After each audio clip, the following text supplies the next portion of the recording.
पावन अपने हाथ उठे। कृष्णाय वासुदेवाय हरिये परमात्मने प्रेम क्लेश नाशाय गोविंदाय नमो नमः। गोविंदाय नमो। वसुदेव सुतम देवम कंसानूरमर्दनम देवकी परमानंदम कृष्ण जगत गुरु कृष्ण वंदे श्री कृष्णा शरणं मम। श्री कृष्णा शरणं मम। श्री कृष्णा शरणं। अभाग्यशाली कल्याणकारी मेरे देवियों, बड़भागी गीता के पैरोकारों, मेरे सज्जनों, धार्मिक भाइयों, अब कीजिए अपने मन के एकाग्र, जोड़ दो अपने भगवान जी की अत्यंत मधुर एवं कल्याणकारिणी वाणी में। यही पक्का इरादा करके आया करें कि मैंने कुछ जरूर महाराज जी का प्रसाद लेके आना है।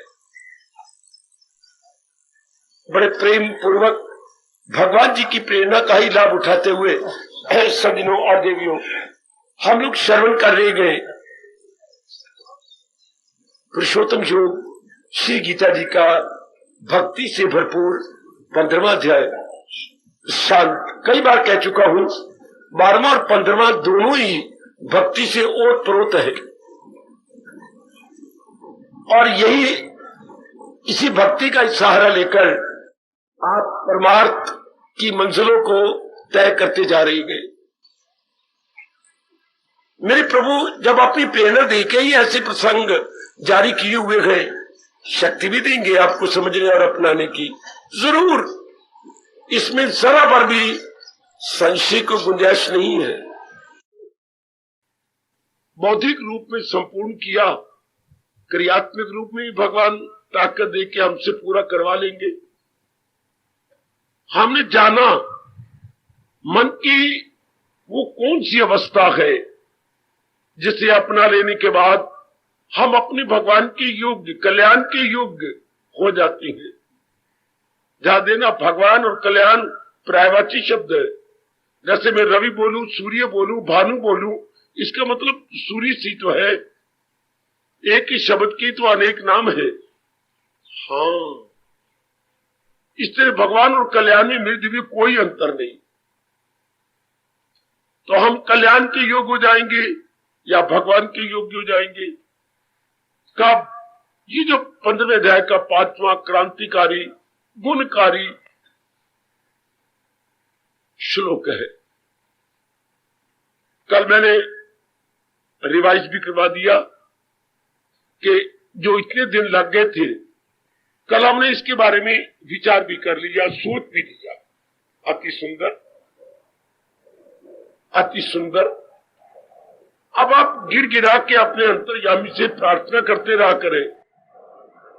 बीज तो मैंने डाल दिया, अब ये खेती भी लहरा उठे। किसकी खेती? भक्ति की खेती, जिसको रोज वाणी का पानी दिया जा रहा है। भक्ति की खेती जिसे प्रतिदिन वाणी का पानी दिया जा रहा है, लहरा उठेगी और इसी जन्म में सचमुच आप अपना कल्याण करके जाएंगे। बड़ा मजा है मेरे देवियों, महाराज जी की भक्ति कमाते हुए जिंदगी के दिन व्यतीत करना सजनों, और खुशी खुशी व्यतीत करते हुए इस जहान को चुटकियां मार के छोड़ जाना है।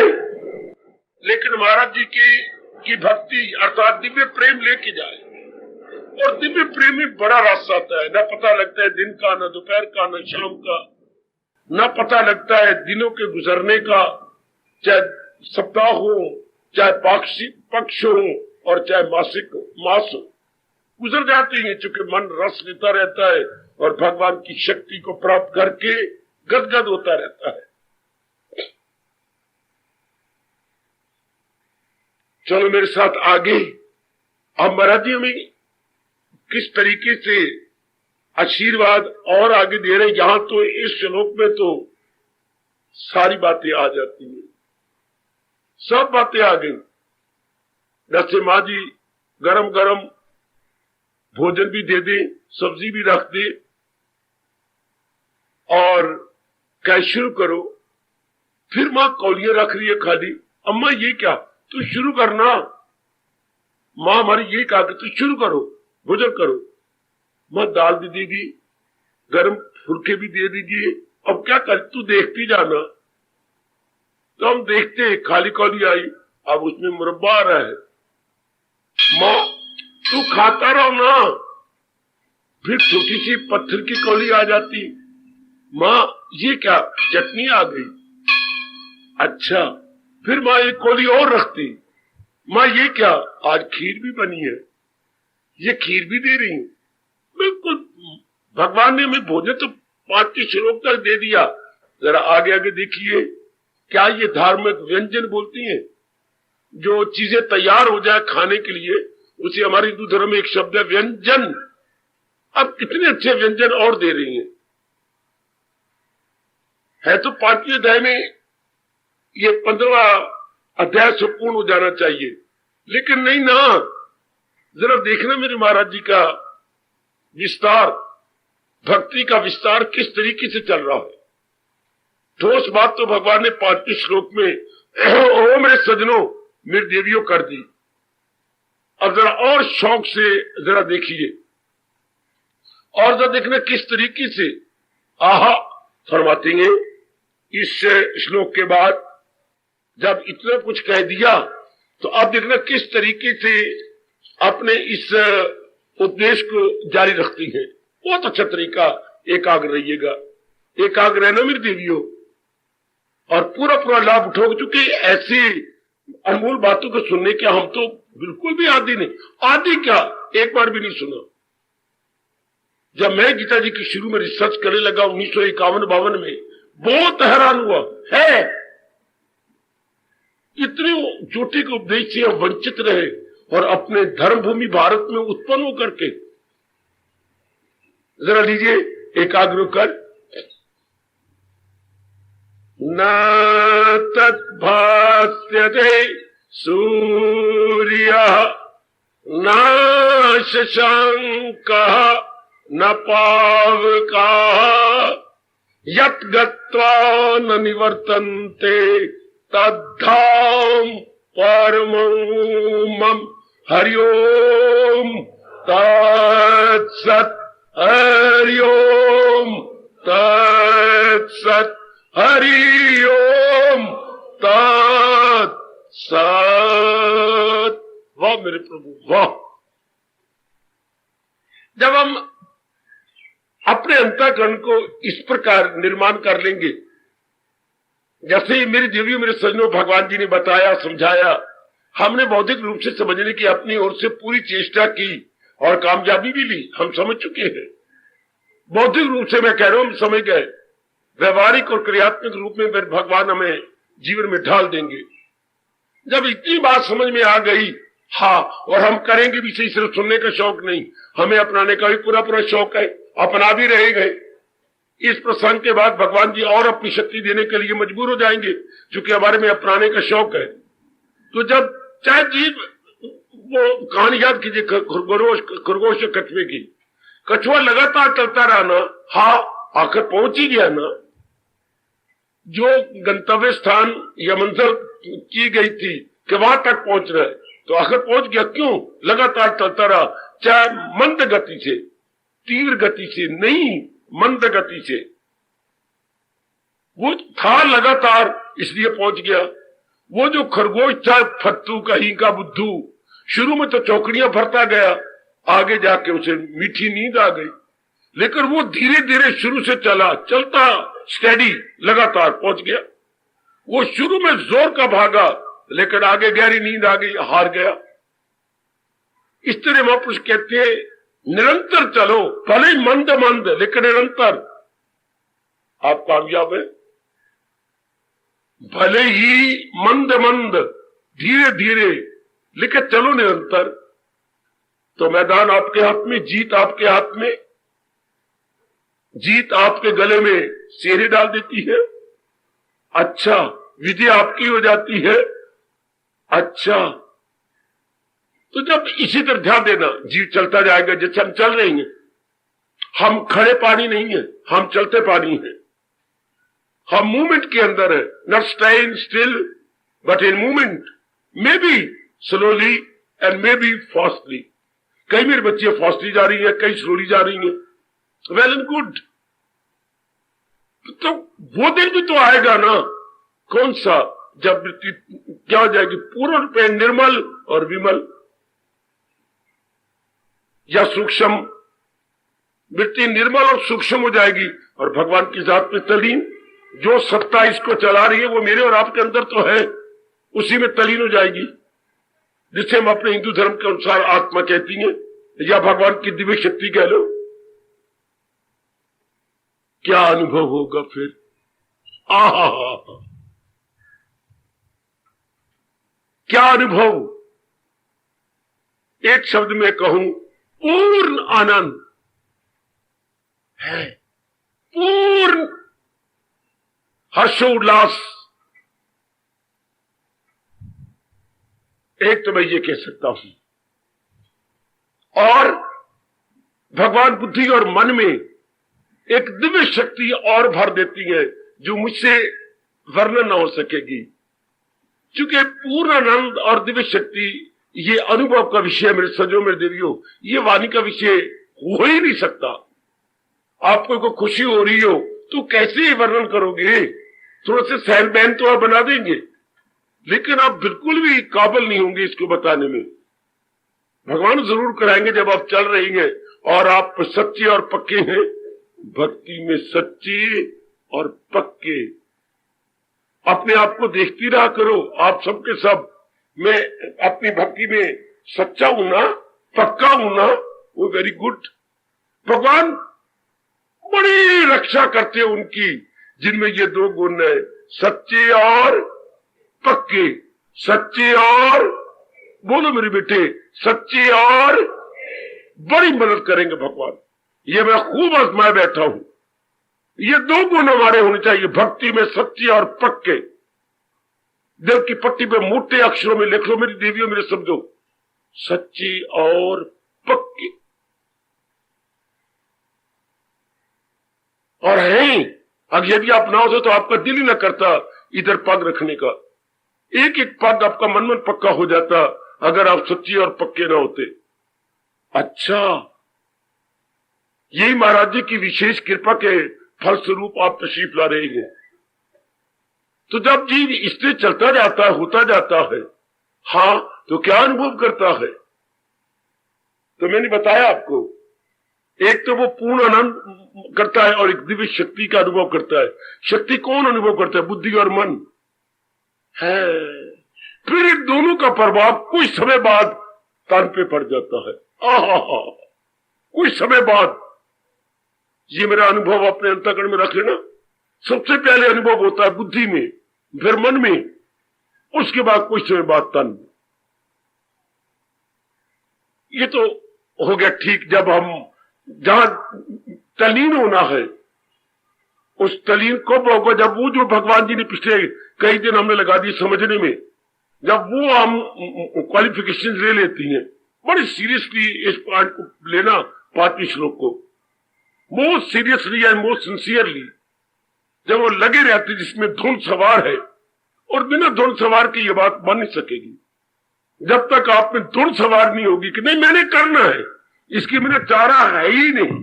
कब वक्त में मैं इसे जरूर करके दिखाऊंगी, इसकी बिना कोई चारा। जैसे मैंने कई बार कहा, हमारी बुद्धि में यह है कि कमाई के बिना कोई चारा नहीं, तो दिन रात आप कमाई करते हैं, और कमाई बिना पढ़ाई के चारा नहीं। हमारे कोई दादाजी की, पिताजी की बहुत बड़ी फैक्ट्रियां नहीं है, कोई हमारे पिताजी इंडस्ट्रियलिस्ट या कैपिटलिस्ट नहीं है। हम पढ़ेंगे, पढ़ाई साधन बन जाती है जीविका का। इसलिए आप खूब मन में आ गई ना, कमाई के बिना चारा नहीं। खूब आपने पढ़ाई की, नारी चोले में भी आकर के आपने अपनी हड्डियां तोड़ी, 2-2 बार 3-3 बार फेल होकर के भी आपने हिम्मत नहीं हारी। क्यों? बात गहरी उतरी हुई अंतःकरण में, इसकी बिना चारा ही नहीं। तो लग गए ना आप। यही बात भगवान की कसम आपने बिठा ली होगी सबने कि क्या भगवान के ज्ञान को अपना बिना चारा ही नहीं, कभी मेरा कल्याण नहीं हो सकता। जैसे वो है कि कमाई की बिना चारा नहीं। नर नारी आजकल के अजीब वक्त में ये भाव बड़ा गहरे ले चले हैं। समय ऐसा आगे बच्चे आपकी कदर ही नहीं होती अगर आप पढ़े हुए ना और कमाते ना हो तो। कोई ऐसा प्रकृति ने समय ला दिया चारों ओर। Not only educated but you must be earning hand. Earning hand, नर नारी को दोनों को अर्निंग हैंड चाहिए।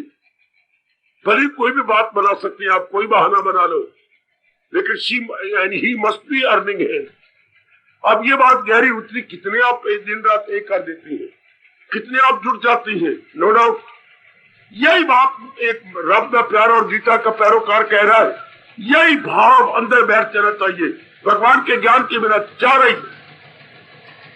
मैं धक्के खाऊंगा, जलील हूंगा, बर्बाद हूंगा अगर भगवान की वाणी को मैं अपने जीवन का अंग नहीं बनाता तो। जैसे आपने वो भाव बनाया, मैं बार बार कहते जा रहा हूं, यही भाव बनाइएगा भगवान की वाणी के साथ। इसके बिना कोई चारा नहीं। ये होगी धुन सवार। जब आप ये भाव बनाएंगे, इसमें चारे धक्के खाएंगे, मैं नाना प्रकार के दुखों में मुब्तला रहूंगा, आदि व्याधि उपाधि में तोड़ तोड़ खाएंगे जैसे मुर्दार को खाती है चीले, कुत्ते और गिद्ध। इसलिए मुझे आदि व्याधि उपाधि तोड़ तोड़ के खाएंगे। नहीं, मैं ऐसी दुर्दशा भी नहीं देखना चाहता। नहीं तो फिर चलो और भगवान के ज्ञान को अपनाने के लिए जवान बन जाओ। उत्साह से भर जा मेरी बेटी, भूल जा मैं नारी हूं। जैसे अब आपने भूला, पढ़ाई में भूल गई, कमाई में भूल गई। ये ना हिंदुस्तान की नारी का काम है। कितनी पढ़ती हो तुम? आहा, कितना पढ़ गई? कोई है शर्म? पढ़ाई में कोई शर्म है? और कितनी बसें बदल बदल के कहां जाती हो कमाने के लिए? इसी तरह हमें ये करना पड़ेगा। कुछ भी हो, मेरे भगवान के ज्ञान को अपना लेना, इसकी मेरा चाह रही नहीं। फिर देखना मेरे प्रभु जी कितनी सहायता करती है। बस ये इसको बोलते हैं, हम अपनी भाषा में कहेंगे उसको तो धुन सवार हो गई। ये या कभी कभी किसी के मुंह में सुना है, उसको तो खपटे लग गई है। और वाकई खपटे होनी चाहिए। जब तक ये अवस्था नहीं बनती, मेरे सजों में स्पष्ट शब्दों का प्रयोग कर रहा हूं, तब तक कोई बात बनती, सिरे नहीं चढ़ती। दुविधा में दोनों गए, अगर दुविधा में गए तो फिर दोनों गए। माया मिली ना, इसका अर्थ क्या हुआ? शाबाश, लोग पर लोग दोनों से हम मारे गए। दुविधा होती है, क्या करूं मैं, क्या न करूं। ये दुविधा पता कैसे लिखती हैं? दा में छोटी ऊ की मात्रा और आगे विधा है। विधा होता है राह। दुविधा, दो राह पर खड़े हो गए। द्यू मैंने दो, दुविधा, दा में छोटी को मात्रा दे के विधा में लिख लिया। दुविधा मतलब मैं क्या करूं, दुराय पर खड़े हो गए। मैं इस ओर जाऊंगी, इस ओर, ये रास्ता जा रहा है, ये जा रहा है, और ये मैं कोने में खड़ा हूं, मैं अनजान हूं, अब मैं किधर जाऊं। जब इंसान इसी दुविधा में फंस जाता है तो फिर महापुरुष के या तो दुविधा कोई सुलझाने वाला मिल जाए, अगर नहीं तो फिर माया मिली ना। माया मतलब लोक, नाम इस लोक के रहे ना परलोक के रहे, ना खुदा ही मिला। उर्दू वाले यूं बोला करते गए, ओ गुलाम रसूल है और लाख लानत हो, ना खुदा ही मिला, ना वसाल सनम, ना इधर के रहे ना उधर के रहे। मेरे ना तो अल्लाह की कमाई की थी और ना किसी ने यारी लगाई। यारी लगा लेता, झूठी खुशी थोड़ी बहुत को खुशी तो मिल जाती। ना तो तेरे शरीर के साथ किसी के साथ दोस्ती लगाई और ना रब नाल पक्की दोस्ती लगाई। लाख लानत तुझे। वो यूं कहा करते, ना खुदा ही मिला, ना वसाले सनम, ना इधर के रहे ना उधर के रहे। ऐसे हमारे में परमात्मा करे कोई भी ब्लैक शीप ना हो। कोई भी मेरी देवी ऐसी ब्लैक शीप में अपना नाम ना लिखवाए। नहीं, कोई असमंजस नहीं, कोई दुविधा नहीं। करना है और यही करना है। बहुत अच्छे। हर एक मेरी भैया, मेरी बच्चियां, मेरी भाई, मेरे बुजुर्ग देख ले, मैं दुविधा में तो नहीं। दुविधा जरा ज्यादा देर हो जाए, कुछ दिन हो जाए, इसी को अंग्रेजी में टेंशन कहती हैं। टेंशन में तनाव में क्या करूं, टेंशन में रस्सा कशी, जैसे दो टीमें रस्सा कशी करती हैं, पुल अंग्रेजी बोल रहे होते हैं, खींचो खींचो, वो उधर रस्से बेचारे की गत बन रही होती है और कोई फैसला नहीं हो रहा, हार जीत का फैसला नहीं हो रहा, क्योंकि उधर भी बड़े मोटे मोटे पहलवान है, उधर भी आखिर में पिल्लर है, मोटे लड़के को जो है कमर में रस्सा बांध दिया था, उधर भी मोटा पिल्लर है, इधर भी मोटा पिल्लर है, और बीच में पतले पतले खंभे हैं, पुल करती है, कोई फैसला नहीं हो रहा। ड्रिल मास्टर बहुत उकताता था, वो जल्दी करो फैसला होए, चलो पुल करो। बड़े चालाक थे हमारे ड्रिल मास्टर, मुसलमान थे, बड़े चालाक। एक का ध्यान कर देना, फिट्टे लानती दूध पीते नु तो रोटी खान नु, तेरी मां का नाम की है, तो उन्होंने लो जीता, उनका ध्यान कहीं और हो गया, वो बात 1 मिनट नहीं लगता। अड्डे हमारे मास्टर जी थे चालाक, उधर हारा तो करे क्या, कोई न हार रहे न जीत रहा है, हर मास्टर में डंडा मारती है। हर मास्टर नहीं चाहते कि बिना हार जीत के फैसले ना, फिर दोबारा खेलनी पड़ेगी गेम, तो उनका ध्यान बंटवा देना। पर हम जान गए थे स्टूडेंट, वे हमारे मास्टर जी बड़े ही चालाक है, तो हम इशार रहते।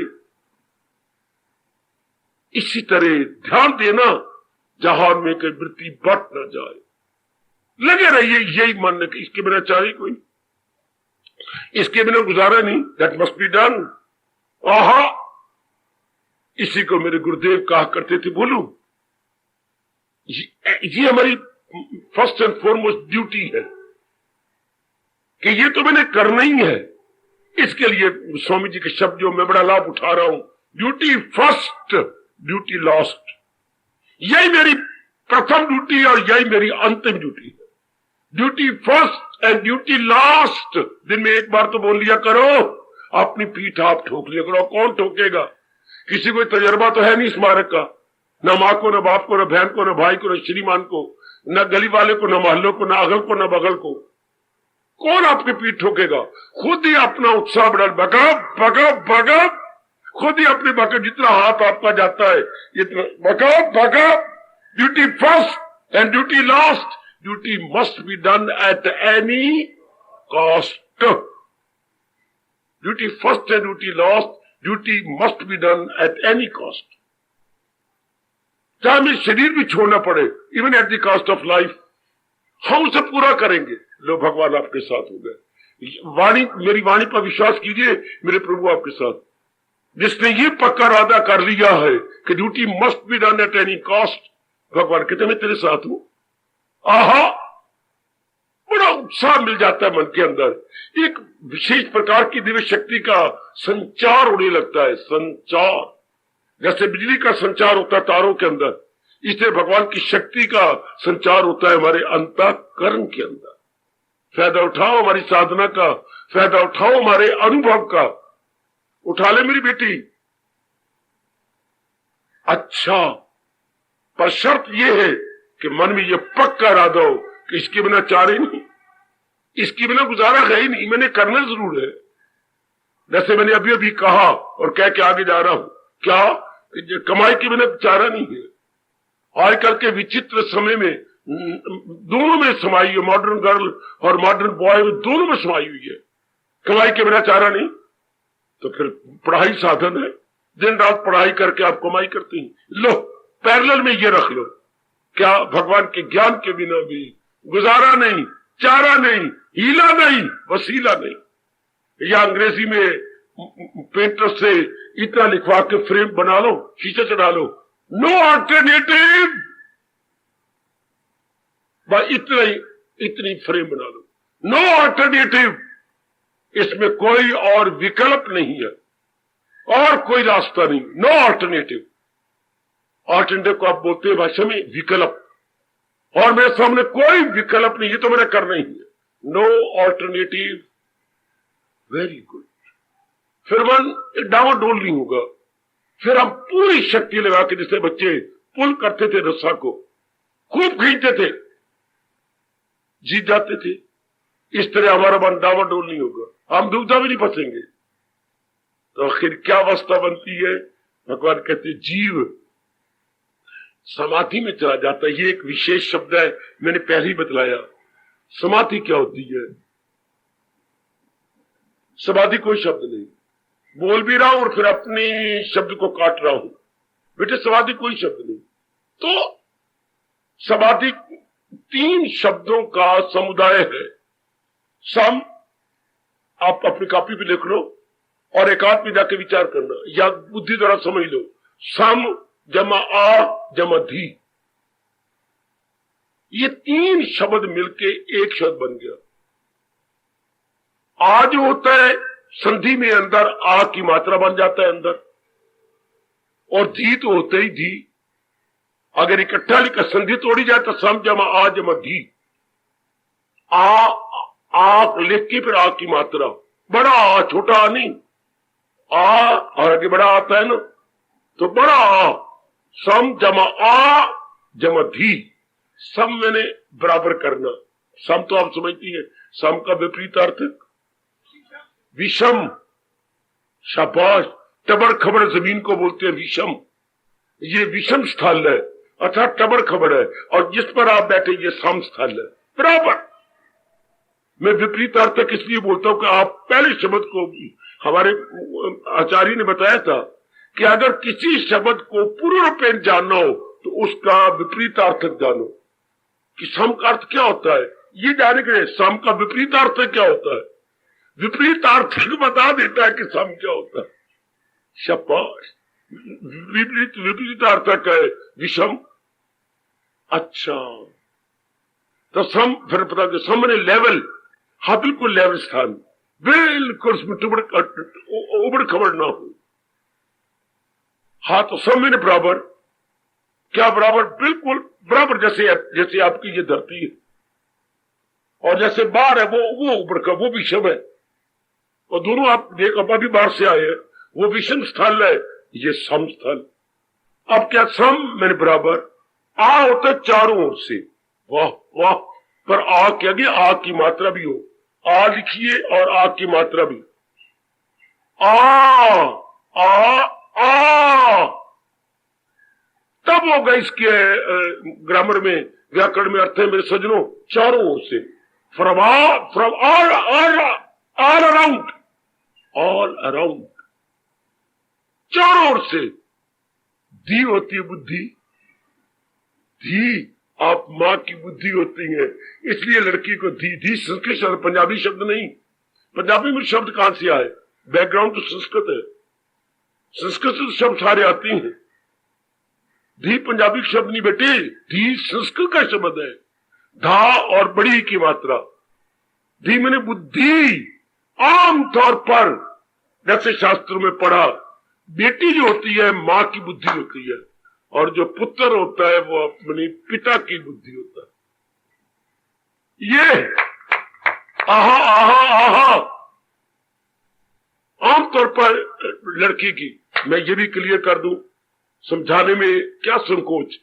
लड़का तब पैदा होता है जब दोनों नर नारी का आपस में समागम हो रहा होता है, और अगर पिताजी का ज्यादा खून उस टाइम चला जाए तो लड़का पैदा होगा,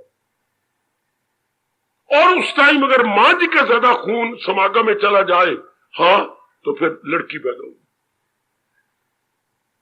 अच्छा, इसके ढूंढ के मार गया, कोई बैकग्राउंड में और बात कोई नहीं कि क्यों लड़की क्यों होगी।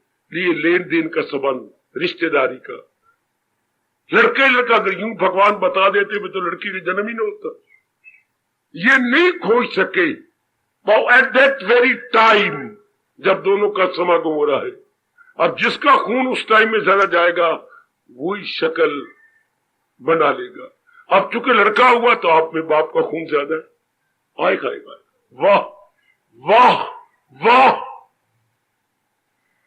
और आप लड़की बनी है, मां जी का खून ज्यादा उस समय का, तो आपको ये शरीर मिल गया। वाह, इसलिए मां की बुद्धि भी जाएगी आपके अंदर, और आप में पिताजी की बुद्धि जाएगी। और अगर आप चाहती हैं कि मैं पिताजी से भी ज्यादा दाना बन जाऊं, ज्यादा सूक्ष्म हो जाऊं तो मैं तजर्बे में बताऊंगा। हाँ, गीता जी के अनुसार अपने आप को बनाई जाओ कि मेरे भगवान ने ये कहा है, मैंने ऐसे करना तो मेरा कड़ा तजर्बा दे, बाप से बुद्धि आपकी ज्यादा सूक्ष्म हो जाएगी। जैसे मैं देखे बैठा हूं, अनुभव किए बैठा हूं, चमक उठेगी बुद्धि अगर इसको अपनाने लग जाओगे। गीता मुझे बुद्धि के लिए ऐसे नजर आती है जैसे कुंड हमारे चाकू छुरियां होती हैं, जाती है हम साहन वाले के पास, साहन बोलते बेटे जरा तेज कर देना, तो वो उसे घुमा करके छुरियां रख रख के चाकू कितनी तेज धार बना देता है। गीता कुंद बुद्धि के लिए तेज धार साहन है। ध्यान देना, शायद आज मैं दूसरी बार कह रहा हूं, गीता कुंद बुद्धियों के लिए साहन का काम करती है। आप अपने आप को देख लो, मेरे लिए, मेरी माताओं, बेटियों, बुजुर्गों और भाइयों के लिए गीता सहन है। उस सहन पर छुरियां और चाकू तेज होती हैं।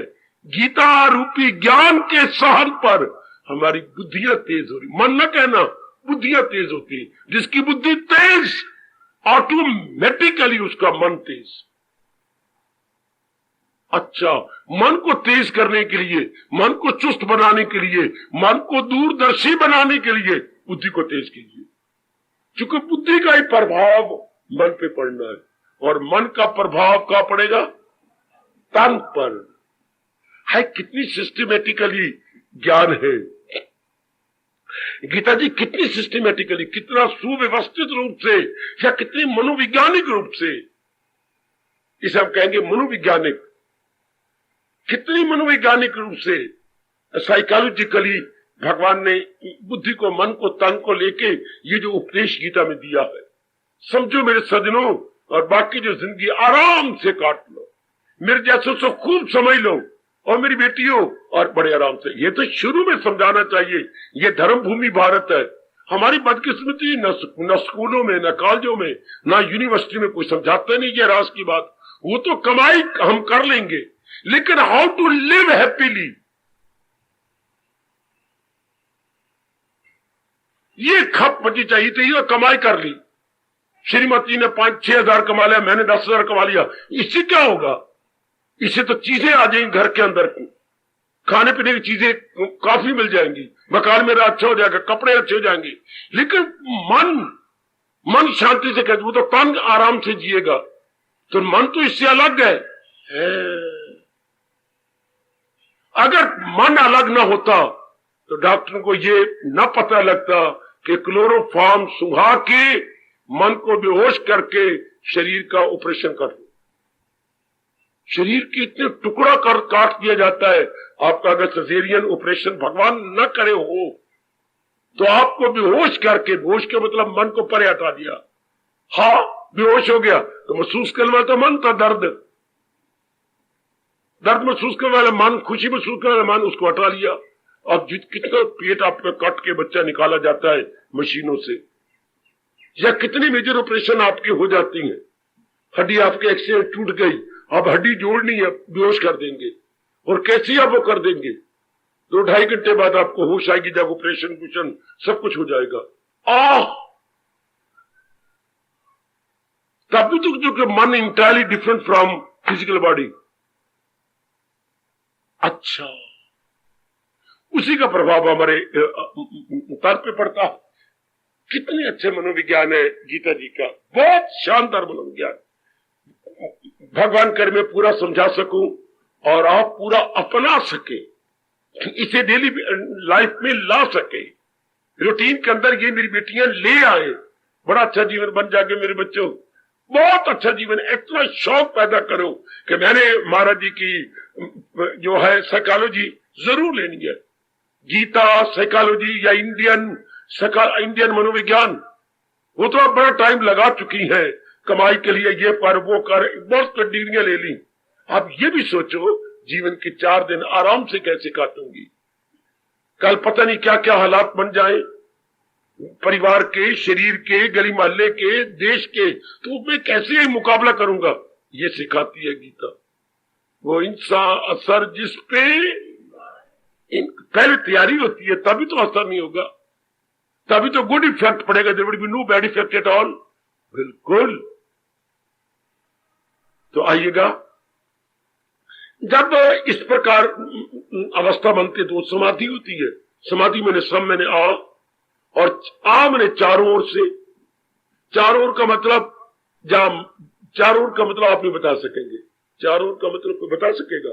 मैं और भी बड़ा खुश हो जाऊंगा। चारों ओर का मतलब क्या है? शाबाश शाबाश, very good boy, very good gentleman, बहुत बहुत आशीर्वाद। जहां जहां मन दौड़ा करता था, here is the mind of mind जो है, क्वेश्चन ऑफ माइंड, ना कि चारों ओर आपका उत्तर पूर्व नहीं, ये नहीं, ये तो मन की बात है। ये मत कहने का उत्तर दक्षिण पूर्व पश्चिम नहीं, जो जो मन के भागा दौड़ी के या आवारा गर्दी के फील्ड थे, जहां जो ये चक्कर काटता था, उससे हट जाएगा। मैंने चारों ओर से, अच्छा धी मैंने बुद्धि, बुद्धि चारों ओर से हटकर एक जगह आ जाएगी।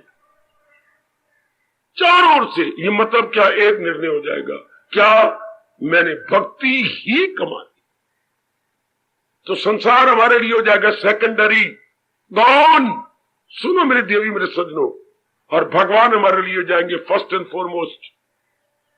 भगवान को हर कीमत पर हम प्राथमिकता देंगे, प्राथमिकता, प्रेफरेंस। और जहान हमारे लिए हो गया गॉन, सेकेंडरी। समझो जरा, बड़ी रास की बातें हैं भगवान जी की। अब बेवकूफी से हमने जहान को प्राथमिकता दी है, दुख पा रहे हैं। फिर हो जाती है भगवान को प्राथमिकता और जहान गौन। वाह, भगवान ऐसा ही करते जाना हमारे साथ। जब भगवान को प्राथमिकता दी तो मन अब एक जगह आ जाएगा। आहा, जो अकले इरादी रहे मुस्तकिल, तो यकसू और पुख्ता इंसान का दिल। दूसरे अध्याय में भगवान ने इसे क्लियर कर दिया। जब एक ही इरादा रहेगा इंसान का, तो मन बिल्कुल बुद्धि के साथ हो जाएगा। मन की मजाल नहीं कि आवारागर्दी करे या इधर उधर का संकल्प करे या सफुरना ले, नो, बिल्कुल एकाग्र, शाबाश, बिल्कुल बुद्धि का। अगर इरादा पक्का है तो आगे भगवान ने थप्पड़ मारा नलायकों को, इरादा न हो जिसका रहेगा ख्यालों में उलझा हुआ। आज गंदा वक्त ये जा रहा है, इरादे हमारे पक्के नहीं होते तो मन भी मनमानी करके हमें हैरान परेशान करता है। ना अच्छी भूख लगना, ना नींद आना, खाक का है, नींद तो लेता मन, तो मन तो सारा दिन आवारागर्दी करता रहा है, इधर उधर कुछ सोचता रहा है, कभी राग भरी बात है, कभी द्वेष भरी। ये दो ही तो फील्ड है मन के जाने के, राग भरी और द्वेष। तीसरा कोई विषय नहीं। कभी मन राग भरी बातें सोच रहा होगा, कभी द्वेष भरी बातें। तो फिर ये दोनों बात सोचते पर हलचल में फिर रोता भी खुद है। कैसी हैरानगी की बात है, दोनों खोज सोच के मैं दुखी जाता है, सीरियस जाता है। मैं अपने को थप्पड़ मारू, दर्द दे रही है, मुझे कौन सियाना कहेगा? मैं खुद ही चीटियां मर जा रही जोर जोर की, और मांस लाल दर्द दे रही है। क्या इतनी जोर की चीटियां लग रही? और मार रहे नलायक, कौन मार रहा है? मैं ही मारी जा रहा हूं। तो फिर ना मार। मन थोड़ी देर के बाद उदास रोने लग जाएगा। तो क्यों आवारागर्दी कहता, क्यों शकल वाली को मैं कर रहा था। ये देखिए भगवान कहते हैं वो दुश्मन आए अपने लिए सर। सारे पढ़े लिखे हम अपने साथ आप ही वैर कमाते हैं। अगर ये स्टैंड स्टिल हो जाए, there is no cause of suffering, no cause of limitation, no cause of any complications. ये कब होता है? जब एक ही पक्का करते हैं मैंने भक्ति कमानी है, तो बुद्धि चारों ओर से हटकर एक में आ जाएगी, एक में सामने बराबर हो जाएगी। अब आम 99% का जीवन कैसे कर रहा है? सम नहीं, विषम। अब समझो, अब नर नारी का जीवन क्या है? विषम, नॉट सम बट विषम। अच्छा, इसलिए नर नारी उदास, हताश, निराश, उदास, हताश, निराश। तीनों ही उस पर लागू होते हैं। तो मेरे श्याम जी की, मेरे इष्ट देव जी की बड़ी कृपा हो जाए सज्जनों, तब इंसान सम होगा। तो बुद्धि एक जगह आ गई, मन भी उसके साथ मिल गया, हाँ, तो तन से मन परे हट जाएगा। तन की फीलिंग हमें नहीं रहेगी कि मैं तन रखता हूं या सांस ले रहा हूं या अंग है, नहीं। जब मन बुद्धि में मिल गया और बुद्धि का इरादा एक है, तो एक का ख्याल आ रहा होगा भगवान का, यही मेरा कल्याण करने वाले का, यही मुझे आवागमन से छुड़ा देंगे, यही मुझे सदा रहने वाली शांति देंगे, यही मुझे मुक्ति देने में समर्थ है। एक ही इरादे में बुद्धि लग गई, एक, और मन की भगदौड़ बंद हो गई। हाँ, ऐसा निश्चय करने वाली बुद्धि अंदर आत्मा की सत्ता में तलीन हो जाएगी।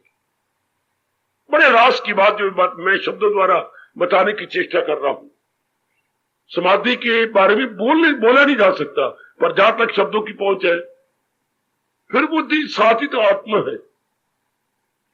अच्छा, ये तो बुद्धि की नाड़ियां हैं, ये अंडरस्टैंडिंग वेन्स, वेन है मेरे बच्चे, ये बौद्धिक नाड़ियां, ये आत्मा का स्थान। अब ये जब एक इरादा में रहा,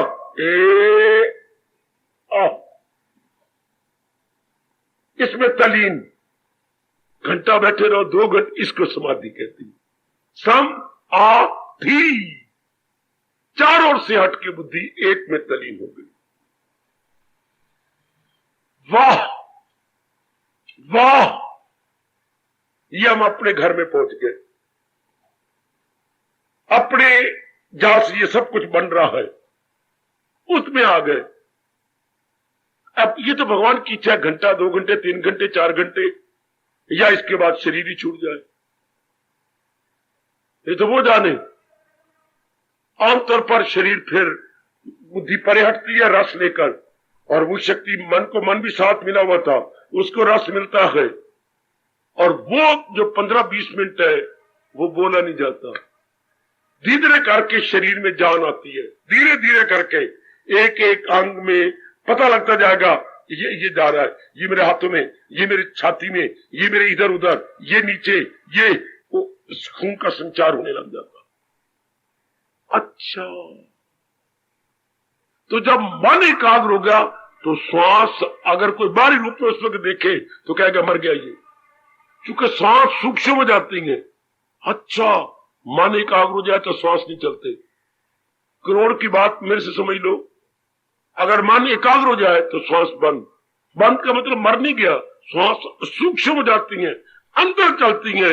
या तो डॉक्टर लगा लगू कर देख लेंगे, मर गया जी, मर गया, मर गया, वो मौत डिक्लेयर कर देंगे, लेकिन नहीं, मौत नहीं, मैं बताता हूं, मरे का चेहरा बिल्कुल खत्म हो जाएगा, रौनक, लेकिन जो समाधि बैठा इसके ऊपर प्रकाश होगा, तेज होगा, खुशी होगी, प्रसन्नता होगी, चेहरा सजीव होगा, निर्जीव नहीं होगा। अच्छा, तो जो मुर्दा होता है ऊपर से नीचे तक मर गया, आत्मा निकल गई, तो एक एक अंग निर्जीव हो जाएगा। There will be no power at all, no रौनक एट ऑल है, no beauty at all, no movement at all. जब अगर आत्मा निकल जाए, जब समाधि में होता है तो ऊपर हिस्सा, इस गर्दन से इतना हिस्सा रौनक में, चमक में, दमक में, प्रसन्नता में, ये गाले खिड़ी हुई, ये जो बोले हमारे खिड़े हुए, मस्तक खिड़ा हुआ, क्योंकि जगमगाने लगी आत्मा बिना पर्दों के, बिना पर्दों के जगमगा रही है। तो वो अवस्था और होती है, वो धीरे धीरे फिर शरीर में ताकत आ गई। तो मैं कह रहा था, जीव उस अवस्था में तलीन हो जाता है, समाधि में। ये तब होता है, कब? जब एक ही इरादा रहे। परमात्मा करे शरीर के छोड़ने से पहले आप ये अवस्था बना ले। ये तब हो गया पक्का इरादा, मैंने भक्ति ही कमानी, बाकी कमा तो नहीं, वो हमारे कौन है, वो हमारे जो बाकी एक्टिविटीज है मेरे सज्जनों, वो सेकेंडरी है। ये हमारी बन जाएगा, ये प्रेफरेंस दे दिया हमने, first and foremost, first and foremost. भक्ति को हमने पहला दर्जा दे दिया, संसार को हमने दूसरा दर्जा दिया, तो हमारी सारी वृत्ति भगवान में लगेगी। बाकी जो हमारे प्रारब्ध में पुरुषार्थ तो करेंगे, जो प्रारब्ध में वो मिल ही जाएगा। लेकिन संसार थोड़ा मिले ज्यादा मिले संकल्प कल्प नहीं आएंगे। घर में कोई बीमारी आगे इलाज करेंगे, संकल्प रोते थे ना, क्या बनेगा? पूरा मन बुद्धि दोनों लगे हुए थे। आप क्या तन द्वारा सेवा कर रहे होंगे, मन बुद्धि उधर लगे होंगे। आए आए आए आए, और जल्दी अनुभव करो मैं आपके साथ हूं। जल्दी अनुभव कर बेटी, सत्संग का तब भी लाभ होता है जब मन बुद्धि में चला जाए, बुद्धि भगवान में चली, तब सत्संग का लाभ। सत्संग तो ये है जब बुद्धि तलीन होगी भगवान में, और वही साधन हम बता रहे हैं आपको। पुरुषार्थ करो कि मैं एक बार तो मजा ले लूं, फिर एक बार होगा तो फिर अनेक बार लेते रहना, रास्ता खुल गया। फिर मेरे मालिक की पूरी कृपा भी हो जाती है, पूरी कृपा हो जाती है। एक बार शौक पैदा करो, पूरा शौक, तब भी गीता पढ़ने का ठोस लाभ है, या मेरे पास आने का ठोस लाभ। एक वो रस, वो आनंद, वो खुशी, वो प्रसन्नता ले जिसके सामने संसार की सब प्रसन्नता फीकी, सब प्रसन्नताएं या खुशियां पीछे हट जाती हैं। जब हम ये लेते हैं तो आहा, ये वो अवस्था है जो भगवान ने गीता के दूसरे अध्याय में कहा, उसे तर्क लज्जत की जिसे दीदे बारी की धन, जहां उसको मिलने से आए यकीन दौलत कोई इनसे बढ़कर, इससे बढ़कर कुछ भी नहीं। जीव अपने घर में आ गया, जीव परमात्मा के साथ में तलीन हो गया। इन विशेषताओं से अपने आप को सुसज्जित कीजिए। व्यास जी के शब्द है सुसज्जित, आए सजाइए। जैसे हमारी बेटियां पति के लिए अपने आप को सुसज्जित करती हैं, हार श्रृंगार पहन के और श्रृंगार करके सुसज्जित। आए पहले हम अपने आप को सुसज्जित करें इन गुणों से या इन विशेषताओं से, फिर आप पूछे प्रभु क्या मैं आपके योग्य हूं? बहुत अच्छे। वो दिन रोइए प्रेम के आंसू एक हाथ में बैठ के बहाइए। वो दिन कब आ रहा है मेरे प्रभु? ये बड़ी दर्द भरी प्रार्थना कीजिए। किसने? भर्तृहरि ने। सब राजपाट छोड़ने के बाद कुछ महीने के बाद जब अवस्था नहीं बनी तो तब यही शब्द कहा, वो दिन कब आएगा मेरे मालिक? उनके इष्ट कौन थे? शंकर जी, महादेव जी, हमारे हमारे हमारे हमारे भर्तृहरि जी के इष्ट देव थे महादेव।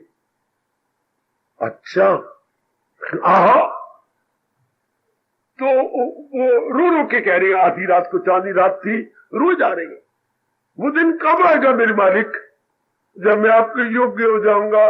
वो दिन ये नहीं कहा कि मेरी समाधि लग जाए, ये कहा वो दिन कब आएगा जब तक मैं आपकी मीठी याद में तलीन होगा और हिरण मुझे कटा हुआ वृक्ष समझ के अपनी खुजली करेगा। बस यहीं से भगवान खुश हो गए। हिरण ये समझेगा कि मैं कोई आदमी नहीं हूं, हाँ मैं कटा हुआ वृक्ष हूं, जड़ हूं, और हिरण रात को निकलेगा और मुझे जड़ समझ के अपनी खुजली मेरे से मिटाएगा, यूं रगड़ेगा अपने शरीर को। वो दिन मेरे प्रभु कब आएगा? वो भगवान प्रकट हो गया। ये दृष्टांत कितना अच्छा है बेटे, दृष्टांत कितना अच्छा है कि हिरण मुझे को पत्थर समझेगा और अपने शरीर की खुजली मेरे से दूर करेगा। तब शंकर जी आ गए, भर्तृ मैं तेरे पे बहुत खुश हुआ। हम भी तो पुकार के कहें प्रभु वो दिन कब आने वाला है जब मैं आपके योग्य हो जाऊंगा? ये अवस्था बना लेने के बाद, इस अवस्था को जब आप गुम हो जाते हैं परे, समाधि कहते हैं। चारों ओर से मन हट के उस एक में तलीन हो गया और उसे एक के विचारों में चला गया, एक के विचार में। तब जब ये अवस्था बनती है तो जिसका आप ध्यान लगा के समाधि, लाजमी तौर पर वो चीज आपको मिल जाएगी। है अगर कोई साइंटिस्ट है और कोई चीज लेके बैठा, वो भगवान दे देंगे। अगर कोई ये सिलाई की मशीन, सारा कुछ उसने बना लिया, लेकिन धागा कैसे निकाले? तो इसी एकांत तो शायद 8वें दिन उसे पता लगा, जहां सुई लगा और उसकी आंख नीचे कर, जब भी कोई भी बात लेके आप समाधि लगाएंगे भगवान आपको बता देगा। याद रखना, जरा आप पढ़िएगा इन्वेंशन की कहानियां, the story of invention, story of discoveries, कैसी डिस्कवरी हुई है। जब वो एकाग्र हो गए, उस बात पॉइंट पर आ गए, डिस्कवरी हो गई। ये बिजली कैसे बनती है मालिक, एक व्यक्ति गया, एकाग्र हो गया। ये इतनी पतीली पर अंदर पानी रखा हुआ, अंदर सब्जी बन रही है, और मैंने ऊपर ढक्कन है, वो ढक्कन हिलता जा रहा है, मैंने ऊपर वट्टा भी रख दिया भारी, फिर भी हिल पड़ा। तो इतनी शक्ति भाप में है, इतनी ताकत।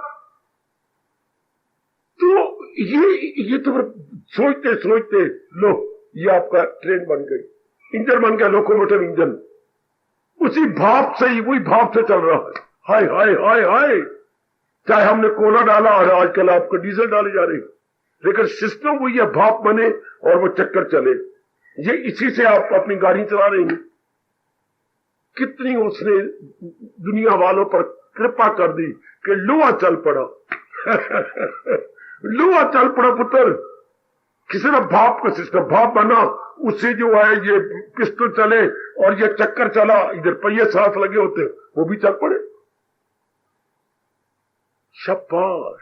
तो वो जो भाव आप लेके बैठेंगे, चाहे प्रकृति का भाव है, चाहे परिवार का भाव है, चाहे आप रो रो के कहा क्या मेरी गोदी हरी भरी नहीं होनी, क्या मेरा बच्चा नहीं होगा, मैं ताने खाती रहूंगी, जब ऐसा आप गिड़गिड़ाती है और समाधि लग जाती है और हाथ आपके छाती के साथ होते हैं और रो रहे होते हैं, भगवान कहते अच्छा तूने अपने बेटे की समाधि लगा दी, ले मैं तुझे दे देता हूं। अब इधर हम लोग क्या है, हम केवल भगवान के पास भगवान के लिए प्रार्थना कर रही हैं। भगवान की ठीक है, मेरे पास जिस राह से लोग, मैं राजी हूं अर्जुन, मुराद। जब भगवान का भाव आपने रखा है, वो दिन कब आएगा प्रभु, जब मैं आप में तलीन हो जाऊंगा।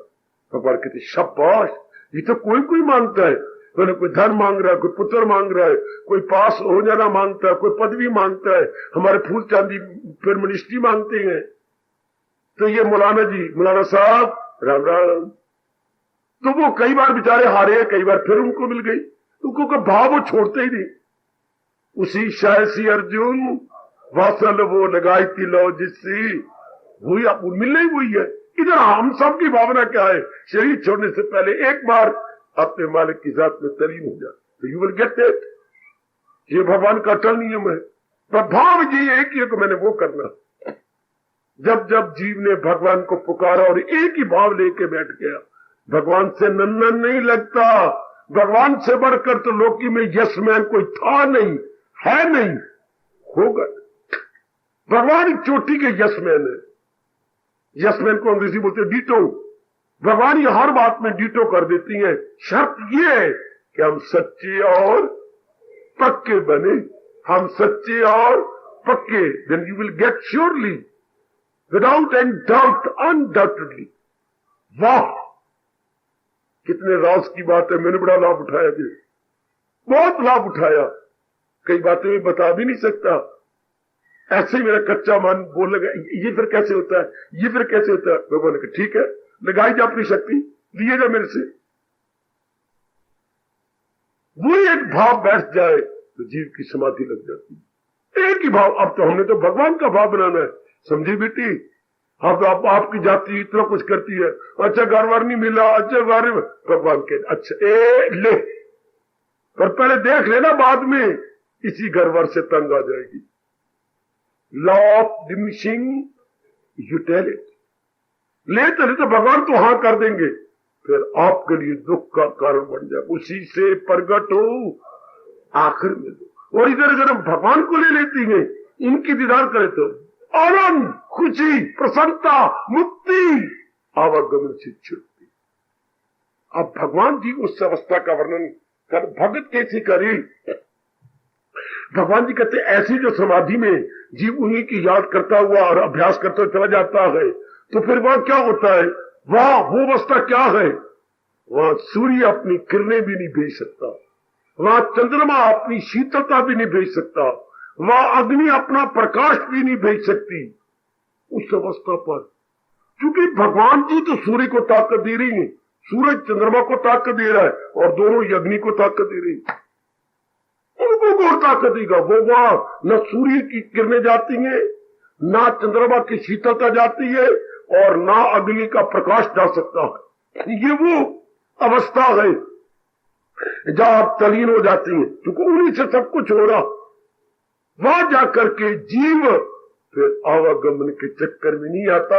क्या कह रही गई? क्या परम धाम मेरा है वही पहुंचकर जहां से हाय चूम लो इन शब्दों को अपने हाथ पे रख के या गीतों को छाती पे रख के चिड़, वो दिन जरूर आएगा पहुंचकर जहां से न लौटेगा। वहां जाकर के फिर लौट सको गया, gone and gone for ever. ओ मेरे सजनों, जीवात्मा gone and gone for ever, for ever तलीन हो गई। जैसे बहुत बड़े पतासे को हमने पानी से भरी कटोरी में रखा था, क्या हुआ? बिल्कुल डिजॉल्व हो गया, बिल्कुल अपने आप को मिटा बैठा, घुल गया पानी के अंदर। इस तरह जीवात्मा घुल जाती है और सर्वव्यापी परमात्मा। ऐसा भी कहना जुड़ता नहीं, पर समझाया कैसे जाए? यहीं तक समझ जाती है, एक में एक हो गया, बिल्कुल एक में। वाह!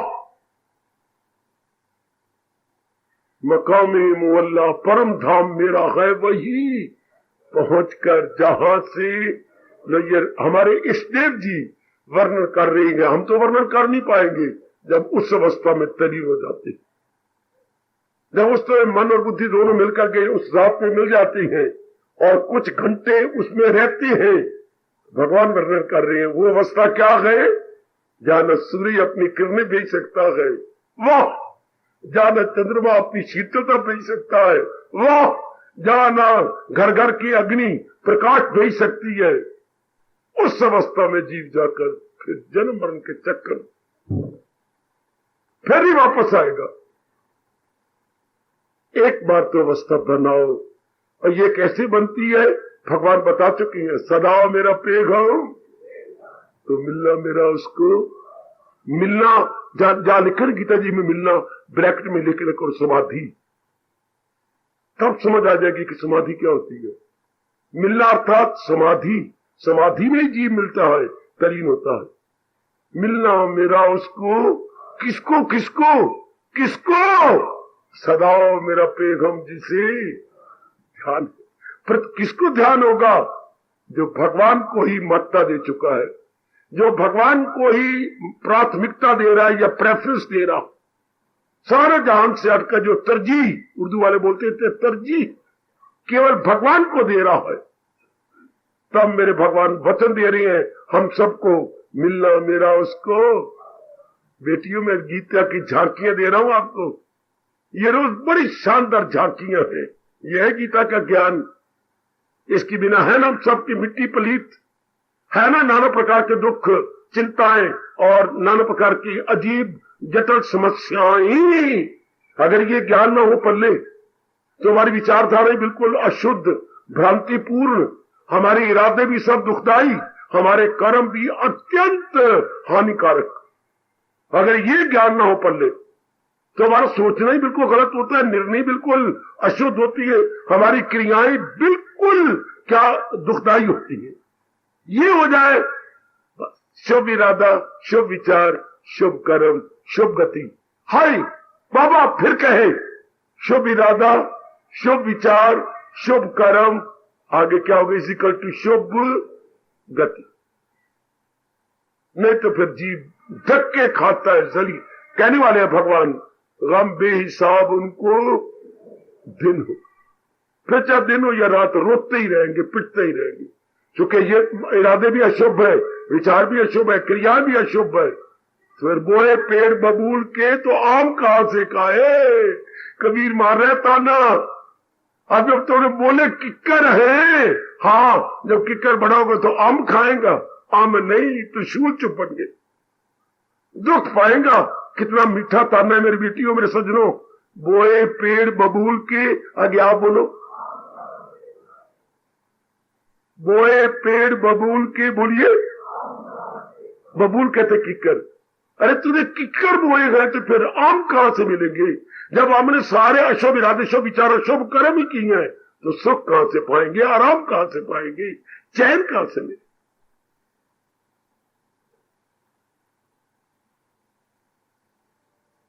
शायद मुझसे आज इंसाफ ना हुआ हो तो ईश्वर जी मुझे और शक्ति कर देंगे, मैं इसे और प्रकाश डालूंगा, और समझाने की चेष्टा करूंगा। आप आज जाके खाओ पियो और सोने से 5-10 मिनट पहले आज के इस प्रसंग पर विचार करना। है बड़े गजब का बड़ा क्रांतिकारी प्रसंग है गीता जी का। ये गीता है। आपको तो पहले नाम सुना तो पता ही नहीं था गीता में क्या मोती हीरे गए जो हमें देवता बना देते, देव पुरुष बना देते, सुपरमैन। गीता का ज्ञान हमें सुपरमैन बनाता है, या एक एनिमल मैन से हम सुपरमैन बन जाते हैं, एक नर पशु से हम देव पुरुष बन के भगवान की योग्य हो जाते हैं। उसी की झांकियां देने की अपनी ओर से पूरी चेष्टा करना। मेरे साथ शामिल, कल के कीर्तन को आप फिर फरमाइश कर रहे हैं, कल के कीर्तन फिर हो जाए हाजिर। अगर आपने इतनी कदर की है हाजिर, कल का कीर्तन मेरे सब बच्चों को, बुजुर्गों को बड़ा अच्छा लगा, मैं हाजिर, हम फिर वही कीर्तन करेंगे, आइएगा। मुझे भगवान वो दिल दे के जिसमें प्यार तेरा हो, मुझे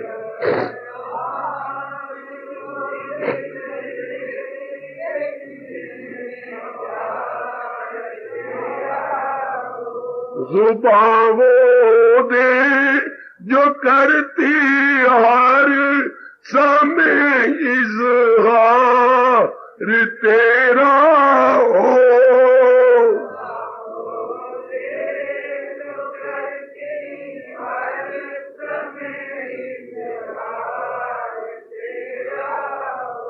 मुझे भगवान वो दिल दे के जिसमें प्यार तेरा है। बड़े प्रेम पूर्वक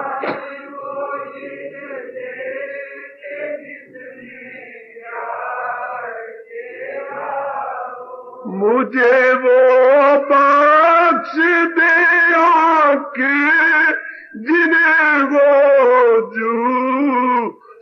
जू तेरी। बहुत अच्छे, बहुत अच्छे।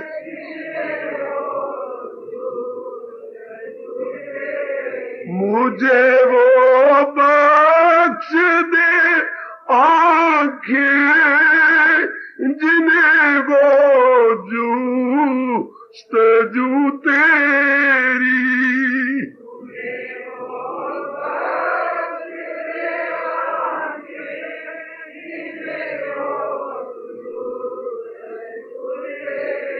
के जर्रे जर्रे में जिनको फकत दीदार तेरा हो।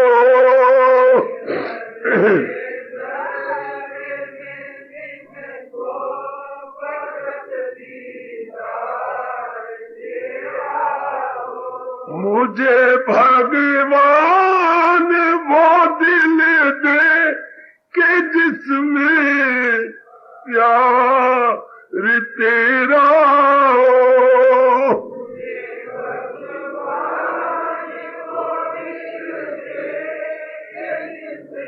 हाय हाय, जुबां वो दे जो करती हर समय इज़हार तेरा हो।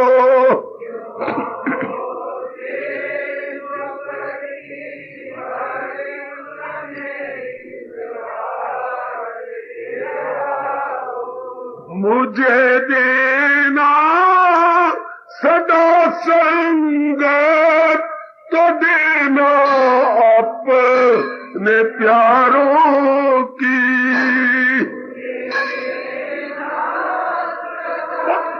बहुत अच्छे।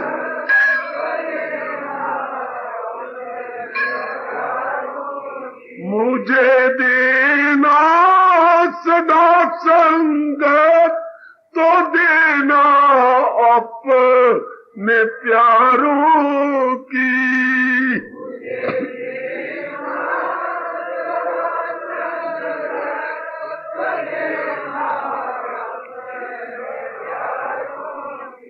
कि जिनको हर समय विश्वास और इत्बार तेरा हो।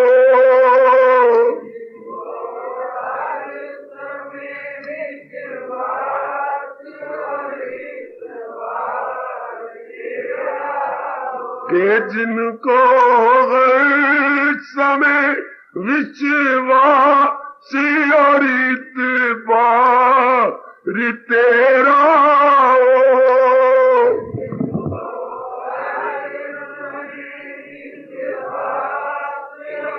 बहुत अच्छे। मुझे भगवान वो दिल दे के जिसमें प्यार तेरा हो।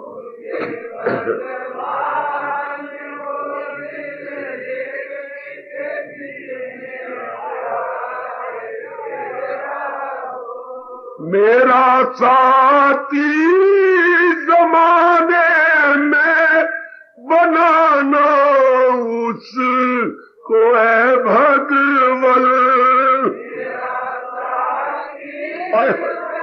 जाओ जाओ।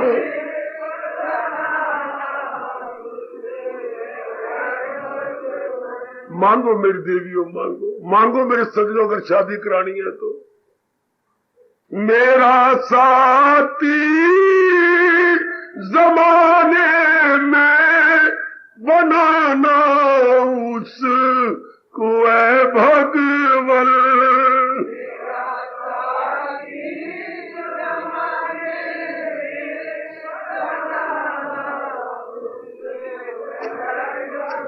हाय दया वो जिसके दिल में और सेवादार तेरा हो। दया हो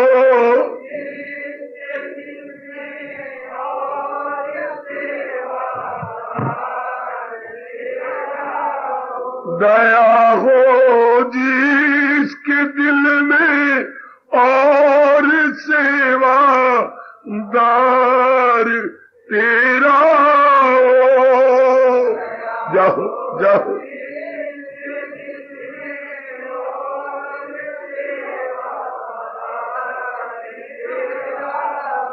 मुझे भगवान वो दिल दे के जिसमें प्यार तेरा हो।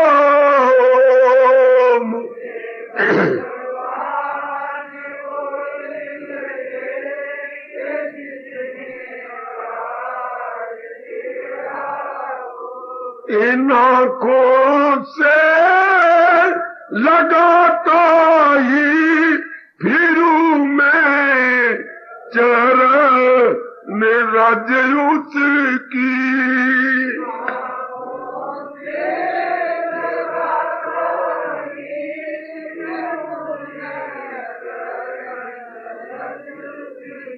इन आँखों से लगाता ही फिरूं मैं चरण रज उसकी।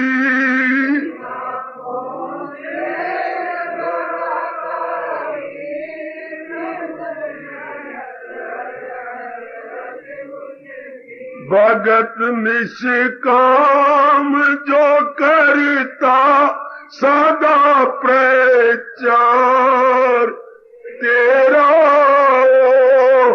भगत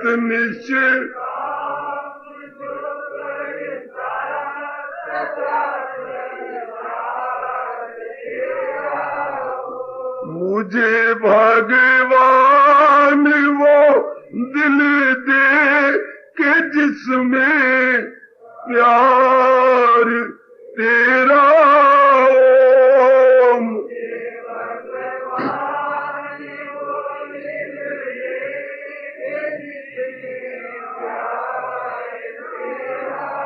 ये प्रेमी काट ही लेगा खुशी से जिंदगी के दिल।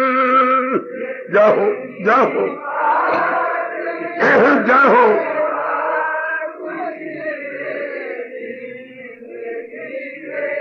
ये प्रेमी काट ही लेगा खुशी से जिंदगी के दिल।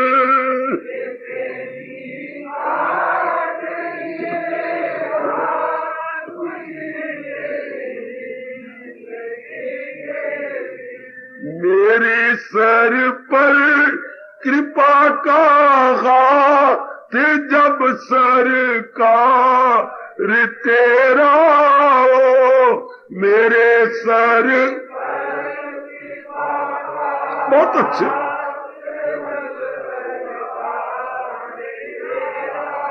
मेरे सर पर कृपा का हाथ जब सरकार तेरा हो।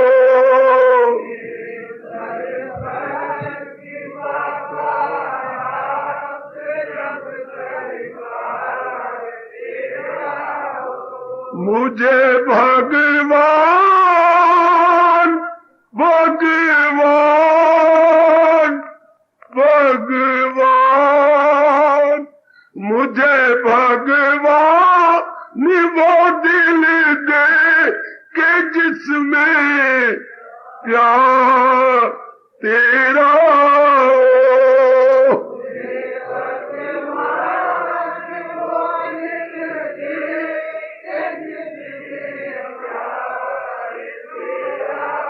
अजी अजी जुबां वो दे जो करती हर समय इज़हार तेरा हो।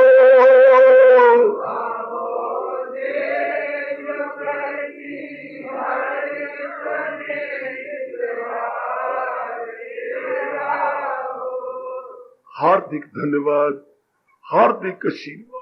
अब अपनी शहंशाह की आज आरती बड़े प्रेम और श्रद्धा से उतारे।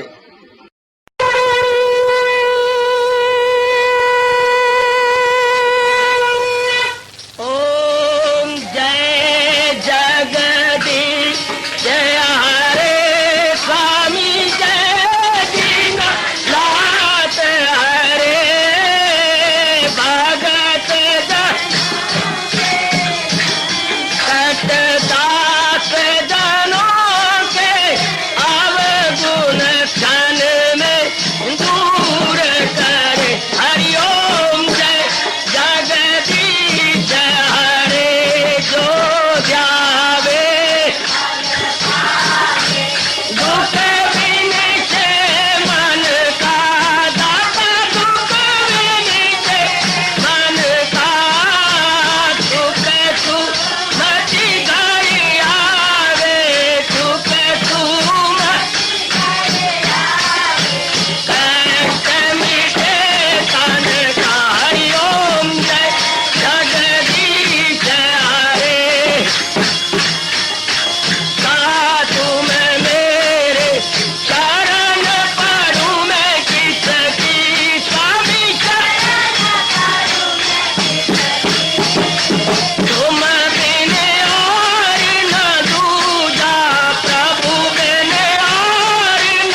भवन्तु सुखिनः सर्वे सन्तु निरामयाः सर्वे भद्राणि पश्यन्तु मा कश्चित् दुर्भाग् भवेत्। हरि ओम शांति शांति शांति। ओम प्रभु इसलिए भगवान कृष्ण की जगत गुरु भगवान कृष्ण महाराज की सप्ताह में सफल करना इसलिए हार्दिक धन्यवाद।